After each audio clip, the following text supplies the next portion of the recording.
다큐멘터리 역사를 찾아서 제6편 여걸 부여태우와 태조대왕. 이 시간에 우리가 탐색해볼 부분은 고구려 제6대 왕인 태조대왕 시대의 얘기입니다.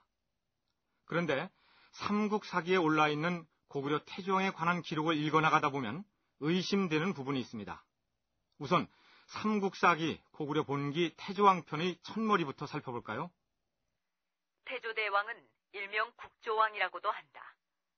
이름은 궁이고 어릴 때의 이름은 어수이다. 그는 유리왕의 아들 고추가 제사의 아들이고 어머니 태우는 부여 사람이다. 모보당이 죽었으나 태자가 불초하여 나라를 맡을 수 없으므로 백성들이 궁을 맞이하여 왕으로 삼았다. 그러나 이때 나이가 7살이었으므로 태우가 수렴청정을 하였다. 그렇다면 왕을 지칭하는 이름, 즉 왕호부터 살펴보기로 하죠. 클태자에 조상조자를 쓰는 그 태조를 국어사전에서 찾아보면 한 왕조를 일으킨 첫 임금이라고 풀이되어 있습니다. 보통 명사로 쓰일 때의 뜻이 그렇다는 얘기고요.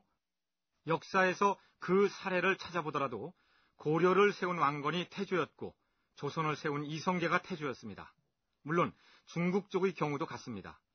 송나라의 첫 번째 왕이나 위나라의 첫 황제 역시 태조였습니다. 그렇다면 이상하지 않습니까? 고구려의 시조는 주몽, 즉 동명성왕이고 모본왕에 이어서 7살 때 왕위에 오른 궁은 고구려의 6번째 왕이었는데 왜 태조왕이라는 왕후가 붙게 되었을까요? 한밭대 공석구 교수와 고구려 연구재단 김현숙 연구위원의 얘기를 차례로 들어보시겠습니다.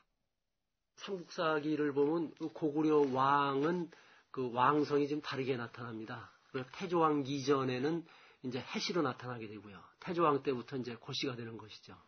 따라서 고구려 6대 왕인 태조가 어떤 태조대왕이라고 하는 그런 왕후를 받게 된 것은 바로 6대인 태조왕 때부터 고시의 왕계가 아마 결정이 되었기 때문에 아마 그러한 이름을 붙인 것으로 생각됩니다. 고구려의 그 창업주인 일대왕인 주몽이 이제 고시라고 하는 성을 갖게 된 것은 고주몽이 된 것은 그 이후에 이제 고시의 어떤 그 왕통이 확립된 이후에 사료를 이제 편찬하는 과정에서 고구려의 왕계를 이제 틀을 세우기 위해서 아마 초대왕인 주몽에게 어떤 고시라는 성을 붙였지 않았나 생각을 합니다. 왜 이제 주몽하고 태조왕은 고시고 얘긴 해시냐? 결국은 부여에서 왔다 하니까 부여 계통은 다 해시거든요. 나중에 남부여에서도 해시를 칭했듯이 해시인데 거기에서 이제 좀 더 다른 지파가 따로 자기의 신성성을 더 부각시키기 위해서 고시를 강조를 한 거고 그걸 강조한 시점이 바로 태조왕부터라는 거죠. 똑같은 혈족인데 같은 혈족의 한 반계 그 반계가 고시를 칭했고 그 고시가 자기의 신성성을 더 부각시키는 의미로 시조왕인 주몽을 고시로 올린 거죠. 정리를 하자면 이렇습니다. 고구려를 세운 동명성왕부터 유리왕, 대무신왕, 민중왕, 모본왕까지의 5 임금은 성씨가 해씨였다. 그런데 제6대 왕부터는 비록 같은 혈족이긴 하지만 반계로 분류되던 고씨가 왕권을 잡는다. 왕권을 잡고 보니 고구려를 세운 첫 임금의 성을 해씨로 놓아두고서는 고씨 왕조의 정통성과 신성성이 문제가 되기 때문에 시조인 주몽의 성을 고씨로 바꿔 고주몽으로 기록했다. 이런 얘기입니다. 따라서 고씨 쪽 입장에서 보자면 제6대 왕은 고씨 왕계의 발판을 마련한 첫 왕이 되는 셈이고 그래서 태조왕이라는 왕후가 붙었다는 것입니다. 그 다음으로 우리의 고개를 갸웃거리게 만드는 기록이 또 있습니다. 삼국사기의 내용만을 놓고 보자면 태조왕은 무려 94년 동안이나 왕위에 있었고 118살이나 살았던 것으로 나와 있습니다.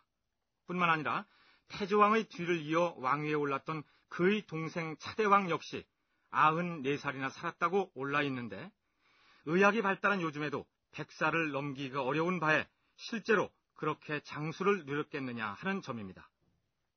임금의 나이 비록 7살에 불과하나 지혜와 총기를 타고났을 뿐만 아니라 용맹스러움 또한 출중하니 선대 임금이 다져온 고구려의 법통을 이어받아 태평 성대를 이룩할 성군이 되기에 모자람이 없을 것이요. 앞으로 모든 국사는 제가 회의의 논의를 거쳐 결정하되 결정된 사항에 대해서는 이 어미가 임금을 도와 지엄한 권위로서 추상같이 집행할 것이요. 이 사람이 바로 어린 태조왕의 어머니 부여태우였습니다.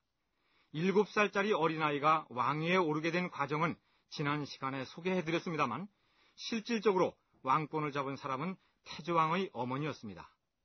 이 부여태우가 권력을 잡게 된 배경을 이해하기 위해서는 고구려 특유의 오부제 정치를 알아둘 필요가 있습니다. 고구려 연구재단 임기환 연구위원의 얘기입니다.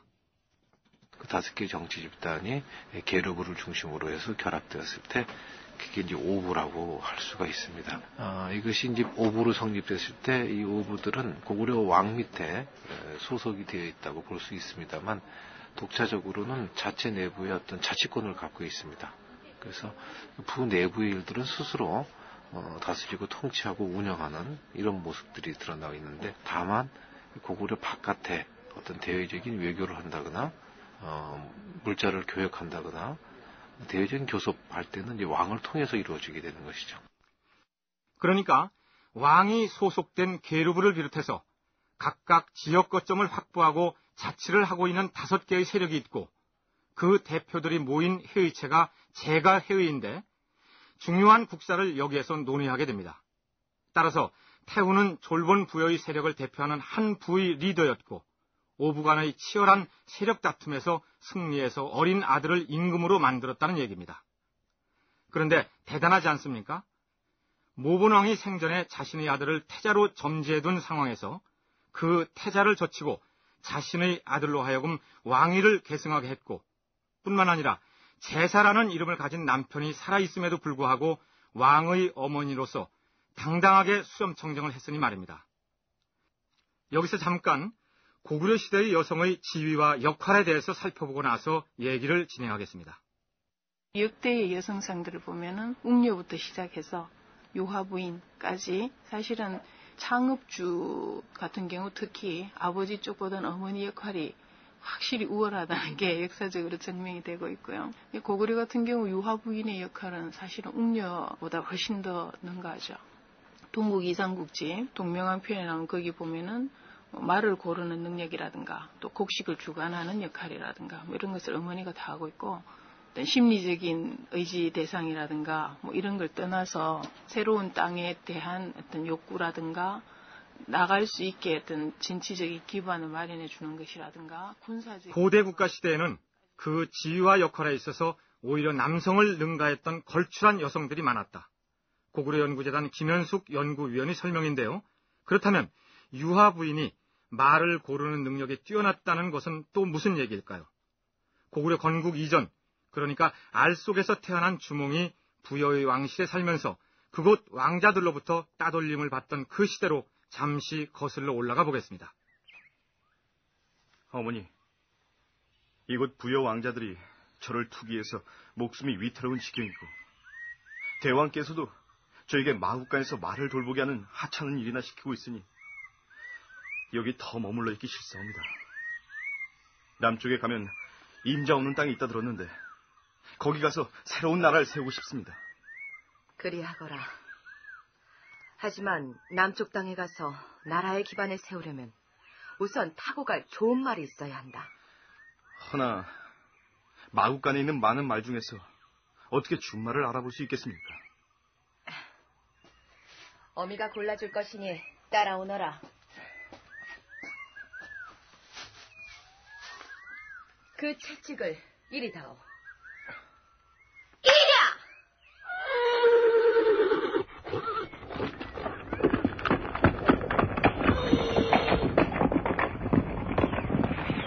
보거라.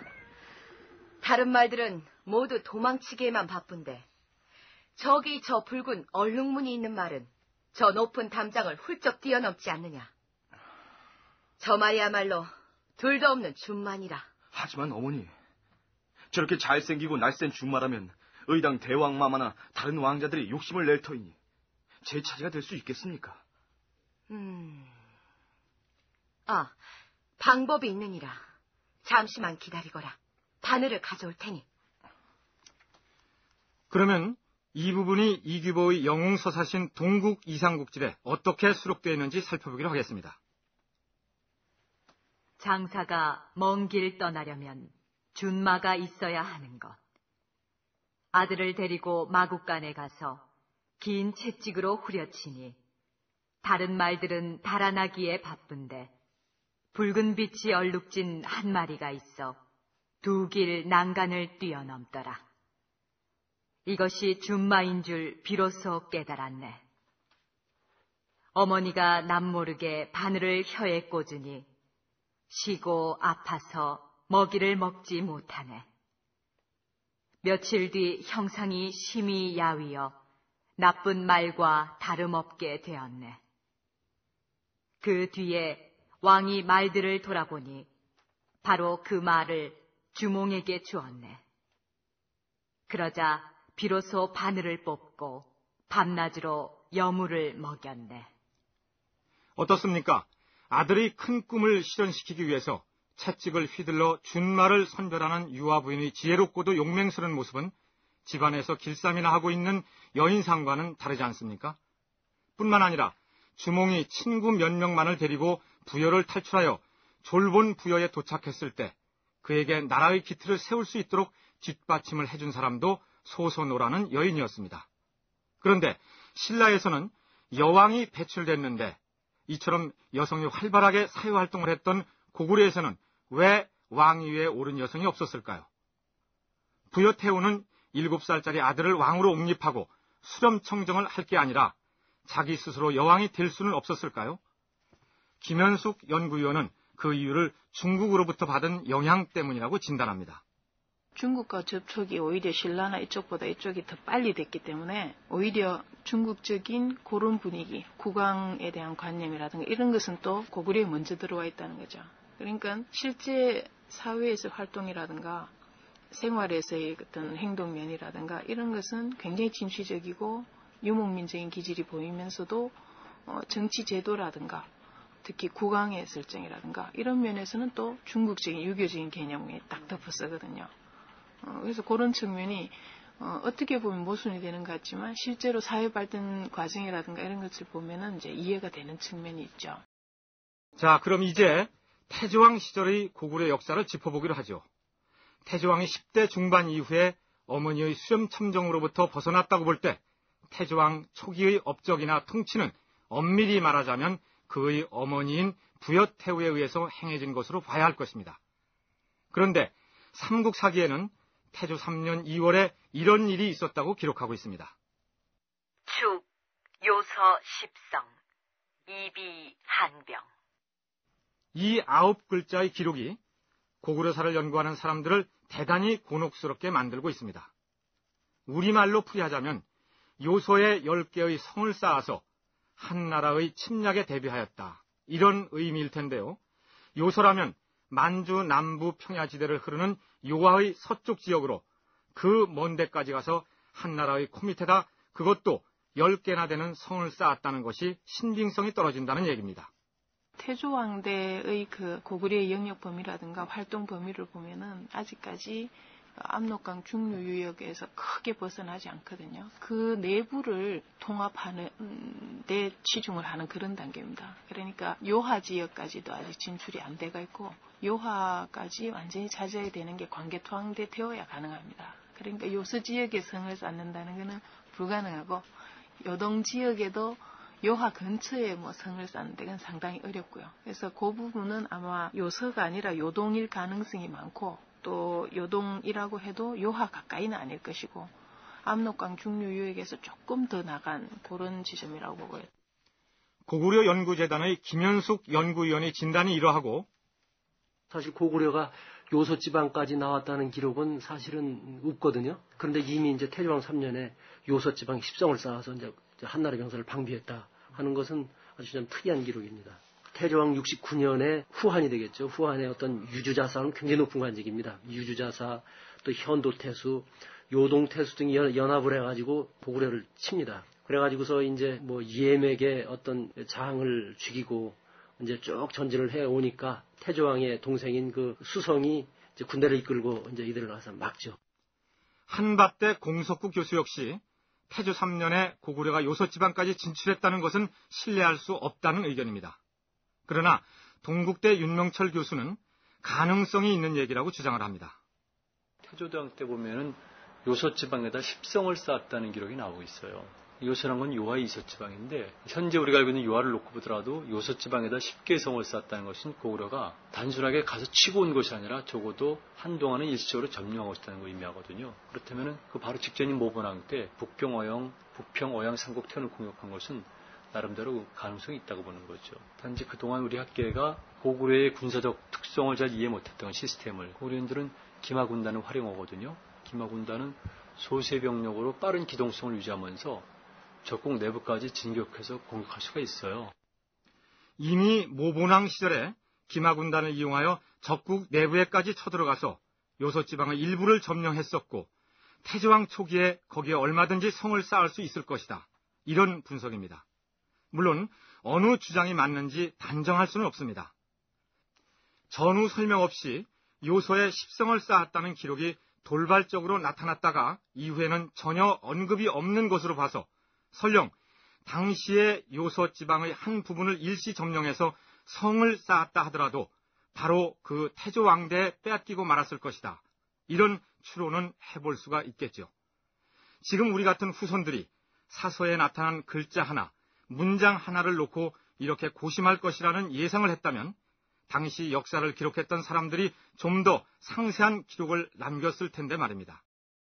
부여 출신의 태후가 수렴청정 기간에 남겼던 치적 중에서 가장 중요한 부분을 꼽는다면 동옥저를 정벌해서 그 땅을 고구려에 복속시킨 업적일 것입니다. 태조 4년 가을 7월 동옥저를 쳐서 그 땅을 빼앗아 성읍을 만들어 국경을 개척하였으니 동으로는 동해, 남으로는 살수에 이르렀다. 기록은 간단하게 되어 있습니다만 당시 고구려가 동옥저를 병합한 것은 군사적 경제적으로 대단한 요충지를 확보한 평가할 만한 업적이었습니다. 한밭대 공석구 교수의 설명입니다. 동옥저 하면은 오늘날 함경남도 함흥 지방에 해당이 됩니다. 함흥 지방은 잘 아시다시피 함흥 평야가 이제 넓게 발달된 곳이죠. 그곳은 또 동해 바다와 접하고 있기 때문에 이 지역에서 이제 생산되는 어떤 수산물이라든지 또는 어떤 농산물이 이제 풍부했기 때문에 고구려가 부족했던 어떤 그런 식량 문제를 이 동옥저를 정벌하면서 상당 부분 해결하였다고 생각을 합니다. 당시 동옥저는 의식주 등 생활 방식이 고구려와 흡사했기 때문에 동옥저 사람들은 큰 갈등 없이 고구려인으로 융합될 수 있었고 고구려로서는 든든한 후방 지역을 확보한 셈이 되는 것입니다. 그런데 당시 고구려가 한나라라는 강대국이 버티고 있는 서방 쪽 방면으로 진출하지 않고 동북 쪽으로만 영토를 확장해 간 것을 두고 한나라를 두려워했거나 혹은 한나라와 싸워봤자 승산이 없기 때문에 일부러 피한 것이 아니겠느냐 이런 분석을 내놓는 사람들이 있는데 고구려 연구재단의 김현숙 연구위원은 그것은 역사를 주체적으로 해석하는 자세가 아니라고 얘기합니다. 강대국 후한하고 대결을 피하기 위해서 동북 쪽으로 갔다 이거보다는 그쪽하고 싸우기 위해서 힘을 합치는 과정에서 예맥계 전체를 힘을 결집하는 거죠.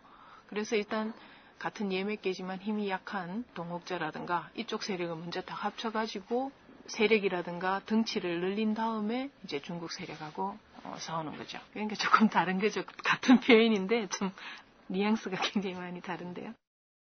이제 어머니의 수렴청정에서 벗어난 태조왕의 활약을 짚어보기로 하겠습니다. 젊은 임금인 태조왕이 이끈 고구려는 대내적으로는 활기가 넘쳤고 주변의 다른 세력에게는 두려움을 가질 만한 강국이었습니다. 대왕마마, 이웃나라 갈사국의 도두왕이 뵙기를 청하옵니다. 갈사국 왕이 우리 궁실까지 친히 찾아왔단 말인가? 들라하라. 예. 대왕마마, 소인은 갈사국을 이끌고 있는 도도이옵니다. 허허, 반갑소이다. 헌데 전할 얘기가 있으면 사신을 보낼 것이지 어인 일로 왕께서 몸소 여기까지 찾아오셨소? 거두어 주신다면 고구려국 대왕마마의 신하 되기를 원하옵니다. 듣던 중 반가운 소리요. 갈사국은 부여 대서왕의 아우 되시는 분이 세웠던 나라가 아니요. 이제 갈사국이 우리에게 항복하고 신하 되기를 청하니 도두왕에게 우태벼슬을 내리노라. 그리고 4년 후인 서기 20년 봄 2월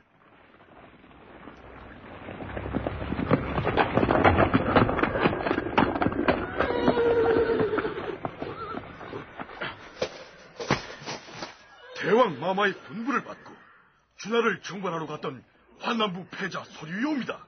오, 서류 장군 돌아왔구만. 그래, 준하 정벌은 어찌 됐는고? 준하 왕실을 공격하여 항복을 받아내고 왕자 우름을 사로잡아 왔사옵니다. 고생이 많았어. 여봐라, 준하 왕자 우름에게 고추가 벼슬을 내려라. 고구려의 제발로 항복해온 갈사구의 도두왕에게는 우태라는 벼슬을 내렸고 정벌에 나섰다가 사로잡아온 준하의 왕자 우름에게는 고추가라는 벼슬을 내렸다는 얘긴데, 고추가는 왕의 장인이나 유력한 부족장한테만 내리는 높은 관직인데 반해서 우태는 그보다 한참 더 낮은 벼슬이었습니다. 그렇다면 항복을 받아낸 세력의 통치는 어떻게 했을까요? 고구려 연구재단 임기환 연구위원의 설명입니다. 복속을 시켰을 때 되게 이때는 완전히 복속을 시켰다고 해서 지역 사회를 해체해가지고 고구려 사회색으로 완전히 편입시키는 것이 아니고 그 지역 사회를 그대로 유지합니다. 그리고 그 지역의 대표자들에게 고구려 왕의 신료로서의 지위를 부여하게 되죠. 그래서 관직이라기보다는 주로 이제 관등, 봉작의 성격을 갖는, 세력이 크면 이제 거기에 걸맞는 이제 봉작을 내리고, 세력이 작으면 작은 그런 봉작을 내리게 됩니다. 어떤 지역을 정복했을 때 그 지역을 다스리고 있던 기존의 지도자에게 고구려 왕실에서 관직을 내려 자치를 하게 했다는 얘기입니다. 그러니까 고구려에서 왕으로부터 성씨나 벼슬을 부여받은 사람은 그 자체로 귀족 계급이 될 수 있었다는 것입니다. 김현숙 연구위원의 설명을 추가로 들어보시죠. 처음에 참가해서 같이 힘 합쳐서 나라를 만든 사람들도 있고 뒤에 들어오는 사람도 있고 이러니까요. 그걸 편제하는 기준이 각각 이제 따로 있어야 됩니다. 그래서 아주 초창기 같으면 이제 약간 신화적인 형태로 나오는데 성씨를 이렇게 부여를 하죠. 뭐 극씨를 준다든가 뭐 이런데 거기에도 보면은 세력 규모에 따라서 좀 큰 세력이다. 대실씨. 좀 작으면 중실씨, 그 다음에 소실씨, 뭐 이런 게 나오거든요. 그러다가 이제 사회가 조금 발전하게 되면 관등 관직제, 이게 들어오면서, 세력이 크다. 그런 세력이 들어온다. 그러면은 좀 관등이 높은 우태직을 준다든가, 아니면 그보다 못하다. 그러면 뒤에 이제 뭐 사자를 준다든가, 뭐 이렇게 이제 이 소위 말하는 편제 과정이죠. 세력별 편제 과정. 따라서 준하 왕자에게 고추가를 하사하고 갈사국의 왕에게는 그보다 낮은 우태를 하사한 것은 준하가 갈사국보다 더 큰 세력이었기 때문입니다. 자, 이번에는 삼국사기에 자주 등장하는 사냥 얘기를 하고 넘어가기로 하죠. 왕이 동쪽 지방에 사냥 나갔다가 흰 사슴을 잡았다. 부여 사신이 와서 뿔이 셋 달린 사슴과 꼬리가 긴 토끼를 바쳤다. 왕이 상스러운 것이라 하여 죄수들을 크게 사면하였다. 왕의 동생 수성이 질산 남쪽으로 사냥을 가서 7일 동안 돌아오지 않았다. 수성은 즐기기만 할 뿐 행동에 절도가 없었다. 얼마 후 기구라는 곳에 사냥 가서는 5일 만에 돌아왔다. 왕이 평의원에서 사냥하는데 흰 여우가 따라오면서 울었다. 삼국사기를 넘기다 보면 거의 몇 줄 건너서 왕이나 왕족들의 사냥 얘기가 수록되어 있습니다. 전쟁이 다반사로 일어났던 시대였으니 말 타는 기술이나 활 쏘는 솜씨를 타고나야 지도자로서의 위엄도 갖출 수 있었을 것이고, 그러기 위해서는 끊임없이 야외에 나가 사냥 솜씨를 단련해야 했겠죠. 물론 사냥은 왕이나 왕족이 즐겼던 여가 활동이기도 했을 것입니다. 그런데 한밭대 공석구 교수는 그 시절 왕의 사냥 행차를 단순한 수렵 활동으로만 봐서는 안 된다고 얘기합니다. 기록에 나오는 어떤 사냥이라고 하는 기록이 삼국사기 고구려 본기에 많이 나오고 있는데 이것을 그대로 어떤 사냥, 수렵을 의미하는 사냥이라고 해석해서는 곤란합니다. 고대 사회에서 어떤 사냥이라고 하는 기록의 의미는 자신의 어떤 영역을 갖다가 시찰하고 하는 의미가 있고요. 또 하나는 어떤 군사를 갖다가 훈련시키려고 하는 그런 의미가 있습니다. 그래서 그 삼국사의 고구려 본기를 보면은 고구려 왕들은 밖으로 사냥을 나가는 기사가 많이 나오고 있습니다. 또 한 가지, 사냥 나가서 흰 사슴을 잡았다거나 뿔이 셋 달린 사슴을 선물로 받았다. 혹은 호랑이를 잡았는데 꼬리가 없었다는 등 요즘으로 치자면 돌연변이에 해당할 특이한 형상의 동물들이 자주 등장하는 원인은 또 무엇일까요? 그리고 고구려인들은 생김새가 범상치 않은 그 동물들을 보고 무슨 생각을 했을까요? 고구려연구재단의 김현숙, 임기환 두 연구위원의 얘기를 들어보기로 하겠습니다.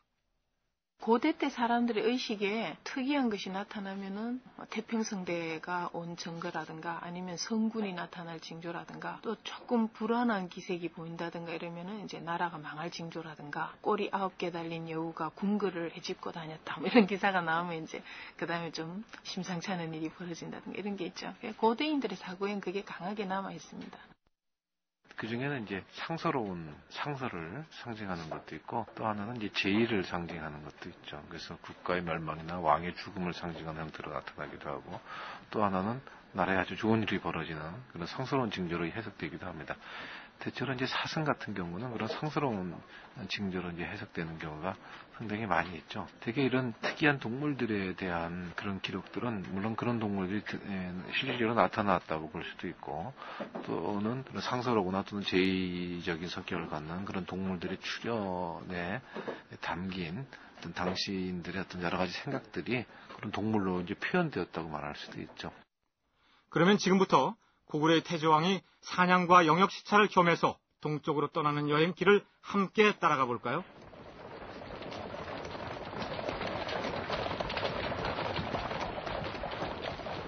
태조 46년 3월, 왕은 신하들을 데리고 동쪽에 있는 책성 지방을 둘러보기 위해 길을 떠납니다. 책성은 지금의 길림성에 있는 훈춘 지방입니다.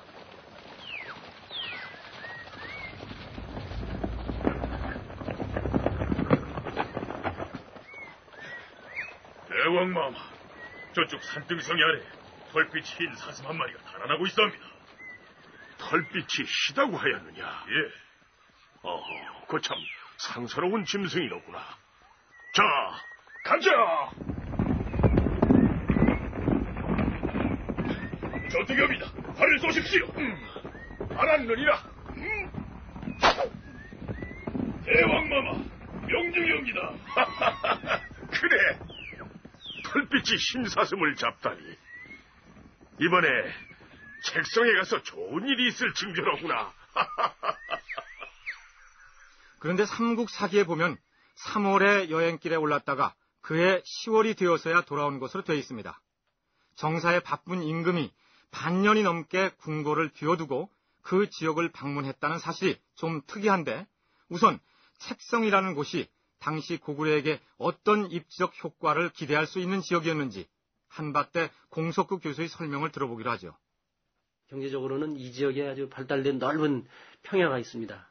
일정 시대에도 이 지역에 수많은 한국인들이 농작을 하러 밀려들었던 이러한 우리 역사가 있습니다. 그리고 이곳에는 두만강 그리고 이제 동해바다가 가까이 있어가지고 이 지역은 어떤 농산물 그리고 수산물의 획득에 대단히 유리한 지역입니다. 또한 이 지역은 정치적으로도 아주 중요한 지역인데요. 이 지역에는 그 옥저가 있었던 지역입니다. 이 옥저 지역을 장악을 하게 되면은 물론 이 지역에서 나타나는 어떤 경제적인 이러한 이득 이외에 옥저 그 북쪽에 있었던 어떤 음루 그리고 또는 숙신 세력이었던 남하를 막고 방어할 수가 있는 군사적인 요충지라고 할 수가 있습니다.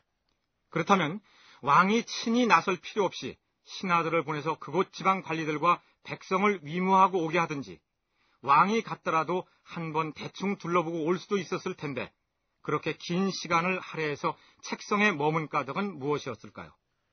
대왕마마, 저희 책성의 백성들을 위무하기 위해 천리홈들을 마다하시고 이렇게 찾아주시니 황송하여 몸둘 바를 모르겠나이다. 고구려 왕으로서 이곳 주민들도 내 백성이거늘 어찌 소홀히 할 수 있단 말인가. 이제 이곳이 고구려 땅이 됐으나 일찍이 다른 나라를 칭하며 오랫동안 지내온지라 이곳 백성 모두가 모름지기 고구려 백성임을 자랑스럽게 여기도록 모든 신하들은 힘써야 할 것이다.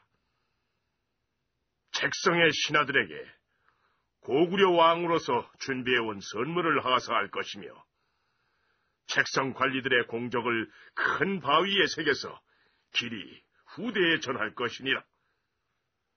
자, 오늘은 여러 신하들을 위해서 연회를 베풀 것이니 술과 음식을 넉넉히 내오너라.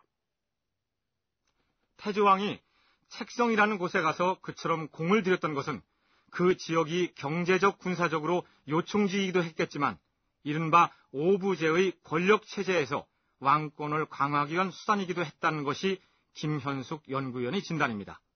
왕이 소속된 계류부 집단이 있고 또 옛날 송량국이었던 그 비류국이었던 소노부 세력, 비류나부라고 얘기하죠. 그 세력도 있고 관나부, 환나부 이런 세력들이 딱 있으면서 통치도 그 사람들하고 의논해야지 가능한 그런 상태거든요. 그렇게 치면은 왕이 속해 있는 계류부 집단이 자기의 세력을 더 크게 하기 위해서는 이제 왕의 이름으로 전쟁을 해서 새로운 지역을 더 차지해야 됩니다. 그래야지 힘이 커져야지 그 힘을 가지고 오히려 연나부나 이런 세력을 눌릴 수 있단 말이죠. 그러니까 다섯 부족 세력 간의 경쟁이 치열한 상황에서 책성이라는 옛 옥저 지역의 세력을 자기 편으로 만들 수 있다면 왕의 영향력을 더욱 키울 수 있었다는 얘기입니다. 물론 당시의 태조왕은 그런 정치적 이해타산과는 상관없이 새로 고구려에 편입된 지역의 관리들과 백성들을 위무하기 위한 순수한 동기만을 가지고 찾아갔을 수도 있겠죠. 태조왕은 4년 뒤에도 다시 사신을 보내서 그곳 백성들을 보살피게 합니다. 태조왕의 이와 같은 노력으로 책성 지역은 국내성, 평양, 요동, 부여 지역과 함께 훗날 고구려의 5대 중심지의 하나가 되었고 나중에는 발해의 중심 지역으로 성장하게 됩니다. 이제 태조왕 시기의 고구려와 한나라와의 관계를 살펴보기로 하겠습니다. 장수 서류는 들으라. 예, 대왕마마. 그동안 한나라는 광무제, 명제, 장제, 화제 등의 임금을 거치면서 강성대국을 유지해왔으나 화제 임금이 죽자 그 뒤를 이어 상제, 안제, 소제 등이 어린 나이에 임금이 됐고 환관과 외척이 바로하여 나라가 어지러운 지경이다. 이때를 놓치지 말고 요동의 6개 현을 공격하여 물품을 약탈해오라.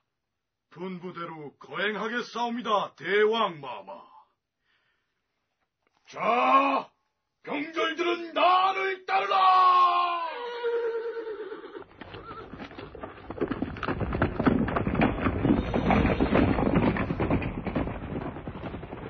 태조왕은 휘하 장수를 시켜서 한군현에 대한 선제 공격을 명령합니다. 그런데 아무리 나라가 혼란스럽다 해도 요동태수는 만만한 적수가 아니었습니다. 삼국사계는 그 대목을 이렇게 기술하고 있습니다. 왕이 한나라 요동에 장수를 보내 6개의 현을 약탈하게 하였다. 요동태수 경기가 군사를 동원하여 대항하였다. 고구려 왕의 군사가 크게 패하였다. 그러나 고구려는 태조왕 59년에는 예맥과 힘을 합쳐서 현도군을 쳤고 66년에도 역시 현도의 화려성을 침공합니다. 흥미로운 것은 그렇게 침략을 하면서도 한나라 쪽에 사신을 보내서 공물을 바쳤다고 기록되어 있는 점입니다. 태조왕 57년 봄에 한나라에 사신을 보내서 안제의 성년을 축하하였다. 59년 한나라에 사신을 보내 토산물을 바쳤다. 72년 겨울 한나라에 사신을 보내 조공하였다. 그렇다면 지금 중국 학자들이 주장하고 있는 것처럼 고구려가 한나라에 물품을 바쳤다는 기록이 고구려가 중국에 복속된 속국이었다는 사실로 해석될 수 있을까요? 조공의 의미 자체가 일단은 중국 측이 얘기하는 것처럼 그걸 가지고 뭐 신화라든가 복속국이라는 이런 것은 아니고요. 일단 외교 관계를 맺으려면은 또 무역을 하려면은 중국 측에서 요구하는 절차가 이거니까 형식적인 절차를 들어주는 거죠. 똑같은 게 그겁니다. 앞에 나와 있듯이 부여 사신이 고구려에 물건을 바치고 이렇게 하죠. 그것을 고구려 측 사서에 보면은 부여 사신이 와서 조공을 바쳤다 이렇게 되는 겁니다. 중국에서도 역시 마찬가지입니다. 그렇게 써놓는 건데 상호 생각이 다른 거죠. 양자 간에. 삼국사기에 보면 부여라는 나라는 고구려보다 훨씬 세력이 막강했을 때에도 사냥한 짐승을 비롯해서 여러 가지 물품을 고구려에 바친 것으로 기록되어 있습니다. 그렇지만 당시의 부여를 고구려의 속국이었다고 주장하는 사람은 아무도 없습니다.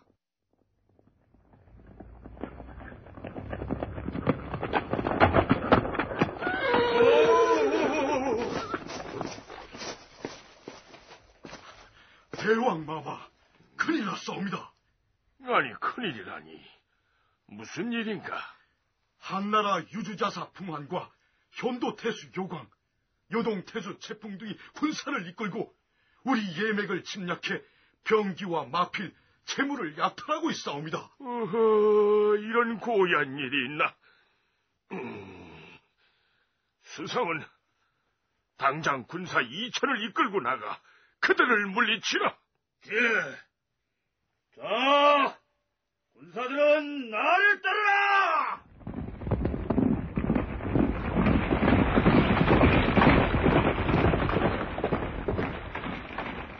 임금의 명을 받고 중국 군사들을 물리치기 위해 내달리는 이 장수가 바로 태조왕의 동생 수성이었는데 그는 훗날 태조왕을 이어 왕위에 올라 차대왕이 됩니다.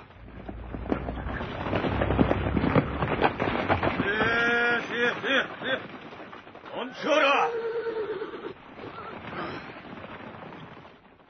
우리는 수로는 저들을 이길 수 없으니 비책을 써야겠다. 지금 당장 사신은 한나라 군영으로 달려가서 내가 항복하겠다는 소식을 전하라. 장군, 한나라의 군사에게 항복을 하시려고요? 아니, 그게 아니다. 거짓으로 항복을 통보하고 저들이 방심한 틈을 타서 공격을 해야겠다.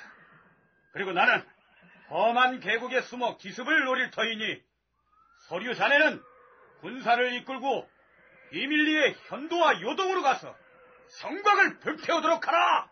예, 장군. 예!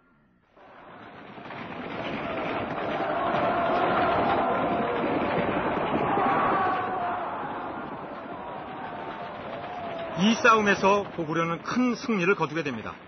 삼국사기에는 이렇게 적혀 있습니다. 태조왕 69년 봄, 왕이 아우 수성에게 군사 2천여 명을 주어서 싸우게 했다.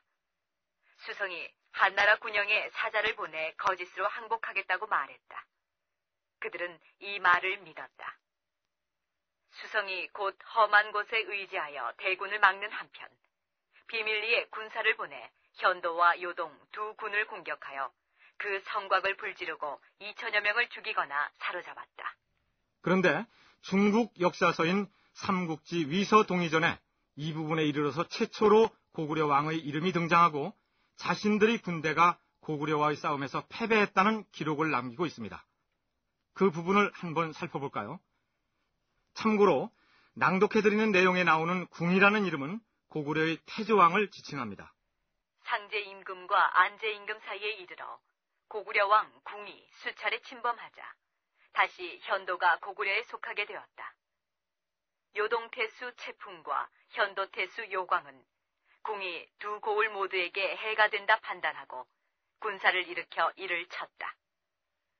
궁이 거짓 항복하여 화친하길 청하자 두 군이 나아가지 않았다. 궁이 비밀리에 군사를 보내어 현도를 공격하여 성을 불지르고 요수에 들어와 관리와 백성을 죽였다.